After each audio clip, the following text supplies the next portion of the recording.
What is going on, guys? BCD back with another quick video, and today we're looking at the Elgato 4KX. Weird name, but it's fine. They have the 4KX now and the 4K Pro. That is going to be replacing the 4K MK.2. So the 4K Pro is coming in at $279.99, and then the 4KX coming in at $229.99. Obviously, the 4K Pro is more catered to taking up a PCIe slot. If you want to dedicate it in your PC, you can use that one. And then the 4KX is obviously for external use. So if you want to take it and go, plug and play, things like that. So there's a few differences here. Not so much big on which ones to buy really, because honestly you'll be okay with either one because they both support HDMI 2.1. But let me tell you what the 4K Pro has, and then let me tell you what the 4KX has. So 4K Pro has pass through for 1080p 60, 4K 60, 4K up to 240, and then 8K 60. The pass through on the 4KX is 1080 60, 4K 60, and then 4K 144 hertz. So connections on both HDMI 2.1, as I stated, you need a PCIe 2.0 times 4 slot on the 4K Pro, and then you just need a USB 3 Type C 10 gigabits version. It can be backwards compatible with the USB C 2, I think. I just might want to double check that, but that is my assumption that it should have some backwards compatibility with older USB-C ports.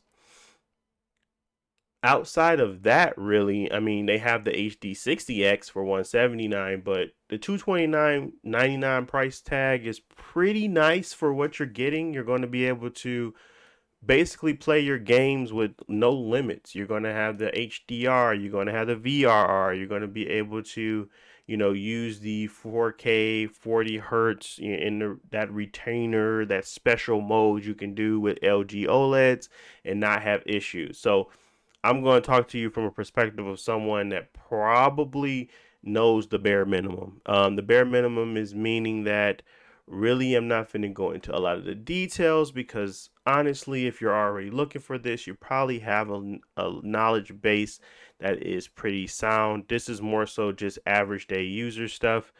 And for me, it's benefits me because it's simply plug and play.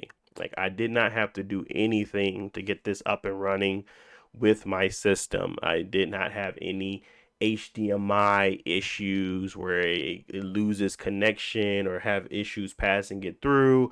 All of my abilities and capabilities, as you can see with the PS5 footage, have come through, and I did nothing. I didn't change any settings. That is the definition of plug and play. It makes it very simple for you guys.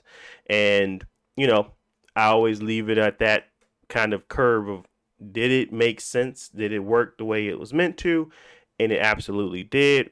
It captured high quality footage. It was seamless audio and video. It felt like you literally could utilize my pass through screen for my OBS studio to kind of play the game. Obviously, you wouldn't want to do that with any first person shooters or anything like that, but overall, it gets the job done.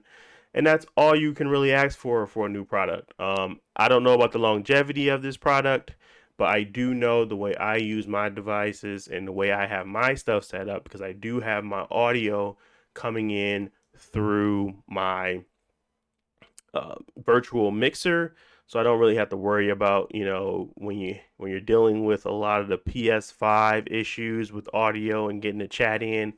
I just use Discord. So that is something you definitely want to research, because there is some weirdness to that and how you are able to get pass through audio through this, because it only lets you do one. It's either going to be the HDMI or it's going to be through your headset, and you can't be able to do both. So that's where the mic and the issues come into play. So that definitely, research that before you purchase, because it's still a problem.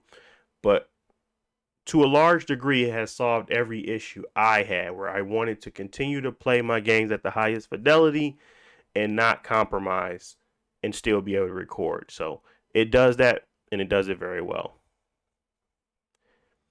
If you have any questions or anything like that, if anything I can answer, just let me know. Again, this is freeballing it. I was just more so trying to get some footage out there of this device because I know it just came out, and I know that is probably on a lot of people's mind what it can do, what it's capable of. But a lot of this information, again, is available and readily available on their website. You just got to take a look. So, thanks for watching. I will talk to you all in the next video. Peace.